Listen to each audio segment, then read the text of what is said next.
नमस्कार मोहित काम्बोज भैया, मजा कर दिया आपने। सच बता रहा हूँ, इतना मजा तो जिंदगी में बहुत कम बार आया है। मेरा स्टेटस बढ़ा दिया आपने। 1,000 करोड़ रुपए का मानहानि का मुकदमा का नोटिस मिला है मुझे। दर्शक पहले सोच रहे होंगे मोहित काम्बोज भैया कौन सा, उनको याद आ जाएगा। और पता है मेरा स्टैंडर्ड कितना बड़ा मुंबई के अंदर झटका हो गया। मतलब मेरी जिंदगी में मानहानि के मुकदमे नोटिस वोटिस तो आए, लेकिन सब इतने थके हुए थे ना। कोई 10 लाख की मानहानि मांग रहा था, कोई 20 लाख की मांग रहा था। आज पहला नोटिस आया मोहित काम्बोज जी की तरफ से, जिसमें 1,000 करोड़ रुपए का दावा किया। मुझे स्ट्रीट फूड बड़ा पसंद है, मैं तो बिल्कुल दीवाना हूँ। तो यहाँ पे मैं एक जगह है, वहाँ पे मैं एक ठेला लगाते हैं, वो पराठा देता है 25 रुपए का एक। तो मैं हफ्ते में 1-2 बार उसके यहाँ पराठा खाने जरूर जाता हूँ। 2 पराठे खाता हूँ, आलू के बड़े अच्छे होते हैं। आज मैं गया तो मैंने ठेले वाले को बताया कि देख, उसको पता था कि मैं पत्रकार हूँ, कई एक आध बार मैं उससे महंगाई के बारे में बात करता रहता था। तो मैंने उससे कहा था तुझे पता है कि कभी कभी जो खबर छापते हैं तो जिसके खिलाफ छापते हैं वो नोटिस भेजता है मानहानि का। बोले हाँ साहब, सुना तो मैंने भी, बिहार का है वो। बिहार के लोग वैसे ही समृद्ध होते हैं, जागरूकता ज़्यादा रखते हैं। तो मैं कहा तुझे पता है उन्होंने कितने रुपये मांगे मानहानि करने के? बोले कितने? तो मैंने कहा 1,000 करोड़ रुपया। तो उसने मेरे से ऊपर से नीचे तक मुझे देखा कि इनकी औकात इतनी है कि ये 25 रुपये का पराठा खाने मेरे यहाँ आते हैं, तो ये 1,000 करोड़ कहाँ से दे देंगे। लेकिन मुझे उसके देखने के स्टाइल में बड़ा मजा आया, और मैं उस नोटिस को 4 बार पढ़ चुका। मतलब मुझे यकीन नहीं हो रहा था कोई इंसान मुझसे 1,000 करोड़ रुपये मांग सकता है। मतलब मैं आज अपने आप को अंबानी अडानी से कम नजर नहीं आ रहा। चौड़ा होकर गाड़ी में बैठा आज मैं 1,000 करोड़ रुपये मुझसे मांगे। तो मोहित भैया, मेरी और मेरे अगले 7 पीढ़ियों में मैं अगर अपने लीवर और किडनी सब बेच दूंगा तब भी 1,000 करोड़ तो इकट्ठे होंगे। 1,000 करोड़ क्या, 100 करोड़ इकट्ठे नहीं होंगे। लेकिन अच्छा किया आपने कि आपने ये नोटिस भेजा। मैं चाहता था कि महाराष्ट्र की जनता को कुछ बातें चर्चा का विषय मिल जाए कि मोहित काम्बोज भैया के पास जादू क्या है। और मैं तो आपके हुनर का दीवाना हो गया। और जैसे ही मैंने आपकी खबर चलाई, इतने दस्तावेज मेरे पास आने लगे। मुझे लगा बनारस की गलियों से एक आदमी आके महाराष्ट्र में इतना छा सकता है। मैं वो गणित को समझने में लग गया कि ये गणित क्या होती है यार। यहाँ पे 80 करोड़ की आबादी को 2 वक्त के राशन नहीं मिल पा रहा। हमारे मोदी जी, विश्वगुरु जी राशन दे दे के मरे जा रहे हैं। 80 करोड़ लोगों को 2 वक्त की रोटी नहीं मिल पा रही। और बनारस से आया हुआ एक नौजवान, लोग तो कह रहे हैं बिल्कुल झोला उठा के आए थे आप, और झोला उठाकर आए हुआ आदमी आज हजारों करोड़ का मालिक हो गया। सोचो आप, 1,000 करोड़ रुपए तो मुझसे मांग रहा है। 2014 या 12 वाले के आसपास आप आए हो, यानी 15 सालों में आपने झोला से इतने, तो हमारे फकीर साहब भी नहीं है जो कहते हैं मैं झोला उठा के चला जाऊंगा। वो झोला कौन सा था जो आप बनारस से लेकर आए और आप इस हजारों करोड़ के आदमी बन गए? अब पड़ताल शुरू हुई, तब मुझे तो जो कहानी पता चली थी वो ये पता चली थी, और मैंने तो बड़े शो में 30 सेकंड में ही आपकी बात करी थी। जिन दर्शकों को नहीं देखा होगा वीडियो, उसका लिंक नीचे लगाए, जिसपे हमारे काम्बोज साहब दुखी हो गए। मैंने तो उसमें ये कहा था, हमारे महाराष्ट्र के मुख्यमंत्री देवेंद्र फडणवीस और योगी आदित्यनाथ जी का नाम मोदी जी के विकल्प के रूप में चल रहा है कि मोदी जी जब रिटायर हो जाएंगे, संघ की रणनीति रहती है कि एक नया आदमी तैयार करो। कौन आदमी हो उसको परखो, उसको तैयार करो। तो इन दोनों का नाम चल रहा है। तो मैंने कहा था कि फडणवीस साहब तेज तो हैं, लेकिन एक चीज आड़े आ रही है। महाराष्ट्र में जब मैं आया तो मैंने देखा, वाकई में मैं फिर कह रहा हूँ, 1,000 करोड़ का नोटिस फिर भेज देना बस साहब। जैसे एक नोटिस वैसे 10 नोटिस। लड़ाई तो लड़नी पड़ेगी, अब कोर्ट कचहरी में जाना पड़ेगा। हो सकता है जेल वेल भी करा दो ताकतवर लोगों को। सुना है जेल में जाकर आदमी पतला हो जाता है तो वजन कम करने की दवा मिल जाएगी आपके बहाने से, तो कोई फर्क पड़ता नहीं। तो मुझे ये बताया गया कि साहब देवेंद्र फडणवीस के आप बड़े खासमखास हैं। फिर मैंने एक नहीं दर्जनों सोर्स से मालूम किया कि क्या वाकई में सच है। तब तक वो वीडियो आया कि जैसे मुख्यमंत्री बने थे तो आप देवेंद्र फडणवीस जी को गोद में उठाकर डांस कर रहे थे। तो मुझे लगा कि भाई आप बड़े पावरफुल इंसान होंगे, बड़े शरीफ होंगे, बड़े ईमानदार होंगे।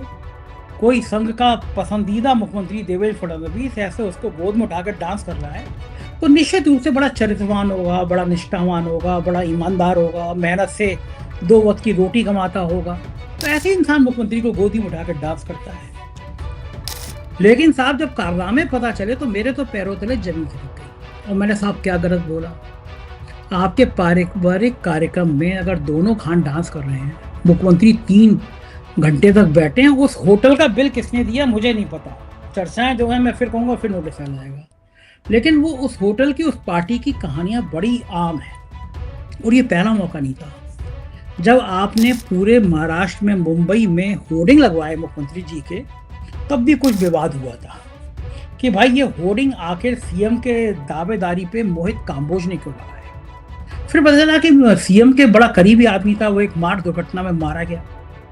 और कभी कभी पिक्चरों में देखते हैं एक आदमी एक्स मारा जाता है, वाई उसकी जगह ले लेता है, तो पता चला उस व्यक्ति के मारे जाने के बाद आपने वो जगह काम्बोज साहब ने ले ली। और उसके बाद तमाम विपक्ष के नेताओं ने वही आरोप लगाए जो मैंने अपने इस वीडियो में बोले हैं कि महाराष्ट्र में कोई ठेका, कोई ताकत की पोस्टिंग, कोई ब्रांडिंग आपके बिना नहीं होती। ये बात जन चर्चा का विषय है। इस बात की कि आपके बिना पोस्टिंग नहीं होती, कोई सबूत दस्तावेज तो होता नहीं, फाइल पे आपके साइन तो होती नहीं। लेकिन काम्बोज साहब कुछ चीजें पत्रकारिता की समझिए। अगर मुंबई के अंदर बच्चा मोहित काम्बोज के नाम से चौंक जाता है, कहता है यार 20-25 गनर लेकर चलने वाला, और साहब आपकी पूरा प्रोफाइल है इंस्टाग्राम। बॉलीवुड की तमाम बड़ी बड़ी हस्तियां आपके आगे पानी भरती हैं। बॉलीवुड में आपके बिना पत्ता नहीं खड़कता। आनंद अंबानी जी तो आपके बहुत करीबी हैं, वो फोटो में दिखता है, ये वीडियो में दिखता है। तो इतना ताकतवर आदमी मुख्यमंत्री जी को तो गोद में उठाकर डांस कर सकता है। मैं तो कहूंगा कि आप और तरक्की करो, आप मोदी जी को भी उठाकर डांस करो। अमित शाह आपके पटाई में नहीं आ रहा, ये बात मुझे पता है, और मुझे नहीं, बीजेपी के सब लोगों को पता है। मुझे बीजेपी के ही एक नेता ने बताया, उसने नाम ना बताने की शर्त पे बताया कि अमित शाह जी ने आपकी पूरी जन्मपत्री मंगा ली है। आपकी जन्मपत्री की पड़ताल इनकम टैक्स भी कर रहा है, ईडी भी कर रही है और सीबीआई भी कर रही है। ऐसी मेरे को पता है भैया, मैं फिर कह रहा हूँ मेरे पास कोई सबूत नहीं है। मुकदमा करना हो तो आप कर दीजिएगा, लेकिन मैं बता रहा हूँ कि ऐसी चर्चाएं आम हैं। और पत्रकार का काम होता है कि अगर ऐसी बात हो रही है तो उसको बताए, और ये बात तो सही है, होनी भी चाहिए। बनारस से कोई आदमी आया हुआ व्यक्ति अगर हजारों करोड़ का मालिक बन जाए, और उसकी एप्टेक कंपनी है ना, शायद आपकी ऐसी कुछ नाम है ना, बड़े बड़े होर्डिंग लगे हैं, बड़े बड़े जमीनों के विवाद चल रहे हैं उस पर। लोग तो कह रहे हैं जिसने आपके यहाँ से फ्लैट लिया उसका भविष्य भी गड्ढे में जा सकता है। कल को मामला फंस गया तो पता नहीं आपके फ्लैट बिकेंगे, सीज होंगे, क्या होंगे। अब ऐसी बातें भी कर रहे हैं, लेकिन कौन आपके खिलाफ बोल सकता है। फिर मैंने कुछ पड़ताल करी, मैंने सोचा कि आजकल चैट जीपीटी जो है ना, वो जन्मपत्री बता देता है। मेरी भी आप नाम डालेंगे तो मेरे बारे में सारा इतिहास गूगल आ जाता है। तो मैंने डाला कि भैया कि जरा मोहित भैया बहुत प्यारे से स्मार्ट से आदमी हैं, 6 फुट 6.5 फुट के होंगे, मैं तो कंधे से भी नीचे आता हूँ, मेरी हाइट वैसे ही कम है, तो बड़ा खूबसूरत लगते हैं मोहित भाई। अगर आप बॉलीवुड में चले जाओ, शाहरुख खान और सलमान खान तो आपके दोस्त हैं ही, अगर आप चले जाओ तो आप बॉलीवुड में भी छा जाओगे, हीरो तो बनी जाओगे। वैसे भी सारे बड़े बड़े डायरेक्टर, प्रोड्यूसर आपके आगे लाइन लगाते हैं, बॉलीवुड में भी आपके आगे पत्ता नहीं खड़कता। तो ये चैट जीपीटी भी है, मुझे लगता है मोहित भाई इस पर आप 2000 करोड़ का मुकदमा करिए। ये कैसे गलत बातें कर रहा है। मैंने आपके बारे में डाला तो इस पर लिखा है कि एक शिकायत करता है, उनका नाम है सुरेंद्र प्रताप सिंह, ये उप महाप्रबंधक हैं बैंक ऑफ इंडिया के। इन्होंने मुकदमा किया, सीबीआई की एफआईआर, भाई मेरी नहीं है, मेरे घर की नहीं है। इसमें कंपनी है जो बनी एसएस अभियान ओवरसीज प्राइवेट लिमिटेड, बाद में बगला ओवरसीज, सेकंड मुलजिम मोहित काम्बोज, फिर वह निदेशक गारंटर जितेंद्र गुलशन कपूर, नरेश मंदाजी Kapoor, KVG hotel Goa private limited, Siddhant बंगला, हितेश मिश्रा। आरोप क्या थे? बैंक ऑफ इंडिया ने आरोप लगाया कि 2013 से 18 के बीच कंपनी ने लगभग 67.22 करोड़ रुपए की बैंकिंग सुविधाएं प्राप्त की और बाद में उस पैसे का डाइवर्जन ऑफ फंड किया। यानी मेरे को पता चला कि आपकी जो कंपनी थी, आपने जो कंपनी बनाई, उसकी वैल्यू 100 रुपए थी, लेकिन उसको 500 रुपए दिखाकर उस पर लोन हासिल किया गया। सारे बड़े लोग जो भाग गए देश से, उन्होंने शायद ऐसे ही किया है, ऐसे ही फ्रॉड किया है।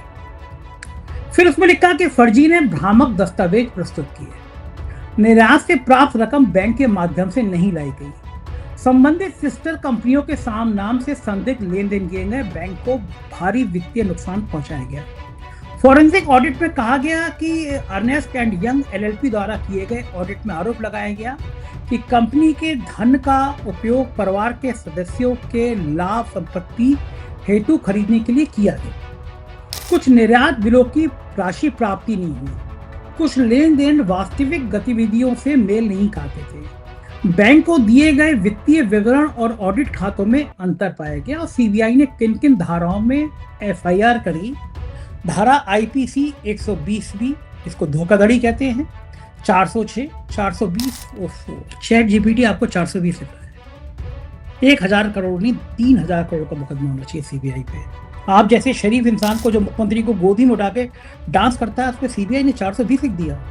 अगला मुकदमा आईपीसी 468 जालसाजी, आईपीसी 471 जाली दस्तावेज का उपयोग, भ्रष्टाचार निवारण अधिनियम 1988 की धारा दर्ज, 188 13 उसके बाद ये जो मामला हुआ, सीबीआई ने जून 2020 में एफआईआर दर्ज की।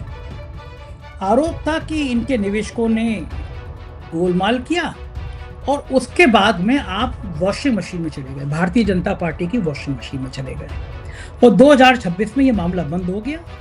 आपकी कंपनियों को क्लीन चिट मिल गई। अच्छी बात है, मिलना चाहिए। आप जैसे ताकतवर आदमी को मिलनी चाहिए, विजय माल्या को मिलनी चाहिए, ललित मोदी को मिलनी चाहिए। सब देश की धरोहर हैं, इनको वापस बुलाना चाहिए, सबकी क्लोज रिपोर्ट खत्म कर देनी चाहिए। आप देखो ना मोहित भैया, शारदा स्कैम हुआ, उनको क्लीन चिट मिली, असम के मुख्यमंत्री को क्लीन चिट मिली, तो आप में क्या गुनाह है? लेकिन मुझे ये लगा कि ये गड़बड़ आपके चक्कर में देवेंद्र फडणवीस का ना हो जाए। देवेंद्र फडणवीस ने जिस तरह आप मुंह लगाया है ना, उससे देवेंद्र फडणवीस की स्थिति खराब हो रही है। ये बात मैं आप दोनों के भले के लिए कह रहा हूँ। देखो, अगर दोस्तियों ने चुपचाप अंदर अंदर रख लो, अगर ये बात सामने आ गई, जो कहानी बता रहा हूँ आपको कि ये पीएमएलए का मामला भी, अच्छा हाँ, ईडी की भी जांच हुई। देखिए, कम जलवानी है मोहित भैया का। सीबीआई एफआईआर के आधार पर ईडी ने 2020 में मनी लॉन्ड्रिंग जांच शुरू की और बाद में पीएमएलए अदालत ने ईडी का मामला बंद करा दिया। क्या बात है। 2022 में मुंबई ईओडब्ल्यू ने बैंक धोखाधड़ी के मामले में एफआईआर की। काम्बोजी ने अग्रिम जमानत भी मांगी थी। अरे काहे की जमानत? जेल कोई बुरी चीज थोड़ी ना होती है। जेल में जा जाके महात्मा गांधी कितने दिन तक जेल में रहे? आप जैसे लोगों को उसका अनुसरण करना चाहिए। और ये इस तरह की काफी सारी चीजें चैट जीपीटी ने मुझे इनकी कहानी बताई। उसके बाद मैंने कुछ और सर्च करने की कोशिश करी। मैं क्या देखूं कि कहाँ कहाँ क्या क्या चीज़ें नेट पर उपलब्ध हैं। तो मुझे एक खबर मिली, और खबर में जो मिली उसमें बताइए कि आज तक में छपी हुई खबर, आज तक जैसे आदमी ने बीजेपी नेता मोहित काम्बोज समेत 2 के खिलाफ केस, बैंक को लगाया 52 करोड़ का चूना। यह आज तक ने खबर चलाई थी 1 जून 2022 को। तब तक फडणवीस साहब का इतना जलजला हो गया था या आपके इतने करीब आ गए थे, वो मुझे नहीं पता। उसमें आज तक की खबर में है, मुंबई पुलिस की ईओडब्ल्यू ने बीजेपी नेता मोहित काम्बोज और 2 अन्य लोगों के खिलाफ एफआईआर दर्ज की है। उन पर इंडियन ओवरसीज बैंक के 52 करोड़ रुपए का छूने का आरोप है। और उसके बाद न्यूज 18, अंबानी तो आपके दोस्त हैं, आनंद अंबानी है तो आपका फोटो है, और ये खबर बड़ी पुरानी है लेकिन है ना, न्यूज 18 पे है। मोहित भाई, आपके पीआर की टीम को लात मार के भगाइए, ये सब देखते नहीं है। ये वेबसाइट पे खड़े पड़ी आनंद अंबानी को कहिए कल ये खबर हट जाएगी वेबसाइट से। अभी तक पड़ी हुई है, बदनामी तो होती है। और हेडिंग भी क्या लगी है, बीजेपी नेता मोहित काम्बोज के खिलाफ केस दर्ज, बैंक से 52 करोड़ रुपए लोन का हेराफेरी का मामला। और लिखा है कि कोर्ट ने मोहित काम्बोज की गिरफ्तारी पर रोक लगा दी है, लेकिन कोर्ट ने काम्बोज को जांच के लिए पुलिस के सामने पेश होने, कोर्ट की अनुमति के बिना शहर नहीं छोड़ने के आदेश दिए हैं। और मेरे को जो एफआईआर दस्तावेज एक आप ही के कुछ चाहने वाले रहे होंगे दिल्ली में, तो उन्होंने मुझे शाबाशी दी और ये कहा कि भाई बड़े कलेजे वाले हो, मोहित काम्बोज के खिलाफ कोई बोलता नहीं है मुंबई में। मैंने कहा बोलता नहीं है मतलब? बोले भाई इतना जलजला है ना, बड़ा भिड़ने वाला आदमी है, और ये कर देता है वो कर देता है। तो ये वो एफआईआर की कॉपी भी भेजी गई मुझे, जो पुलिस की चार्जशीट है, ये वो एफआईआर है। मैं इसकी कॉपी भी मोहित भाई लगा रहा हूँ, एफआईआर की कॉपी देख लीजिएगा आप, लंबी चौड़ी कॉपी है ये। लेकिन मोहित भाई क्या होगा? सच छुप जाएगा, डर जाऊंगा मैं। आपको लगा कि आप 1000 करोड़ का मुझे नोटिस देंगे और मैं डर जाऊंगा, फिर आपका नाम ये लूंगा दोबारा, कभी पूछूंगा नहीं कि मुख्यमंत्री आप कितने प्रेशर में क्यों हैं, आप मुख्यमंत्री को कैसे डांस करा सकते हो। भाई मैं तो ऐसा पत्रकार हूँ, मैं डंके की चोट पे कहूंगा कि मुख्यमंत्री जी की छवि आपके चक्कर में खराब हो रही है, तबाह हो रही है। मैं डंके की चोट पे कहूंगा कि जो जमीनों के मामले हैं जो आप पे लगे हैं, पहले कहाँ कहाँ जमीनें अलॉट नहीं, विपक्षी पता नहीं क्या कर रहा है। तो उद्धव ठाकरे, संजय राउत जी को क्यों नहीं ये मामला उछालना चाहिए? वर्षा गायकवाड़ पता नहीं कहाँ है। पता चलना चाहिए ना कि भाई बनारस से आए हुए आदमी की 12-15 साल में इतना विशाल हैसियत कैसे बनी। क्या वाकई में महाराष्ट्र की राजनीति में इतना दखल है? क्या वाकई में महाराष्ट्र की नौकरशाही डरती है? सबसे बड़ा सवाल ये तब हो रहा है जब अमित शाह मोहित काम्बोज को पसंद नहीं करते, ये बीजेपी का बच्चा जानता है। लेकिन उससे बड़ा सवाल ये बात भी सही है कि मोहित काम्बोज जी मुख्यमंत्री के करीबी और मुख्यमंत्री और अमित शाह के भी संबंध अच्छे नहीं, ये बात भी ठीक है। लेकिन देवेंद्र फडणवीस प्रधानमंत्री की रेस में शामिल हैं और इतिहास में लगे हुए दाग कभी पीछा नहीं छोड़ते। आपके दामन पर जो दाग लगता है ना, वो दाग हमेशा बना रहता है। तो देवेंद्र फडणवीस को अगर लंबी छलांग मारनी है, प्रधानमंत्री जी की कुर्सी तक जाना है, तो मेरे को कोई समस्या नहीं है। आप उठा कर डांस कराइए, या आप भी मोहित, आप नहीं उठा पाएंगे सीएम साहब मोहित काम्बोज को। मोहित काम्बोज भारी भरकम है, 6.5 फीट के हैं। वरना ये मैं कहता कि मोहित काम्बोज ने आपको उठाया, आप भी मोहित काम्बोज को उठाकर डांस कराइए, मुझे क्या। लेकिन जब आप डांस कराएंगे तब भी मैं वीडियो बोलूंगा, मोहित काम्बोज ने आपको उठाया तब भी मैं वीडियो बोलूंगा। पत्रकार का काम यही होता है। जो ताकतवर लोग होते हैं, जो सोचते हैं कि सब कुछ मेरी मुट्ठी में, कोई इनके खिलाफ बोलेगा नहीं, तो उनके खिलाफ कोई तो बोलता है। अपन बदनामी इसमें है कि जिसके खिलाफ कोई ना बोले, उसके खिलाफ हम बोलेंगे। तो मेरे एडवोकेट हैदर साहब और तलहा साहब आपको खूबसूरत सा लव लेटर इसका जवाब दे रहे हैं। हम कोर्ट में लड़ाई लड़ेंगे, हम कोर्ट में और भी मांग करेंगे।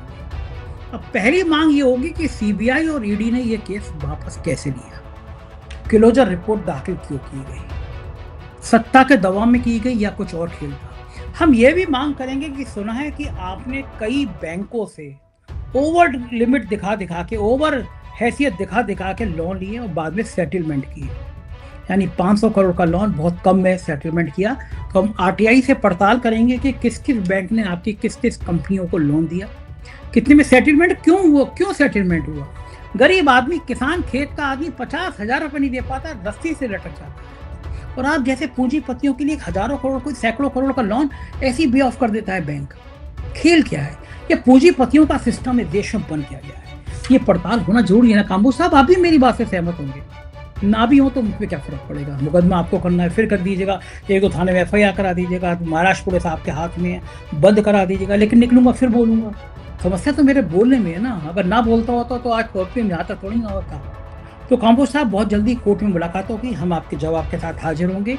आपको शुभकामनाएं। आप ऐसे ही डांस करते रहिए। हाँ, व्यक्तिगत बातें मैं कहता नहीं हूँ, लेकिन बनारस से एक जने का मित्र का फोन आया था। पिता का सम्मान करना चाहिए। ये आप इसको अदरवाइज मत कीजिएगा, लेकिन आपसे मेरे संपर्क सीधे नहीं है। पिता ने जन्म दिया होता है तो उसका सम्मान करना चाहिए। बाकी बातें मैं कहता नहीं। आपकी निजी जिंदगी है, खुश रहिए, मस्त रहिए, ऐसे ही घूमते रहिए, हीरो हीरोइन के संग फोटो डालते रहिए। आप जवान रहिए, खुश रहिए। और एक चीज का है, जो बोलूंगा तो चुप तो नहीं रहूंगा मोहित भाई। सामने कोई चीज आएगी, मेरी आपसे कोई व्यक्तिगत लड़ाई नहीं, लेकिन कोई सत्ता में बैठा आदमी अगर इस घमंड में हो कि सत्ता के आगे वो सबको डरा लेगा, जो चाहे वो करेगा, तो वो संभव नहीं है। जय हिंद मोहित भाई, जल्दी मिलते हैं।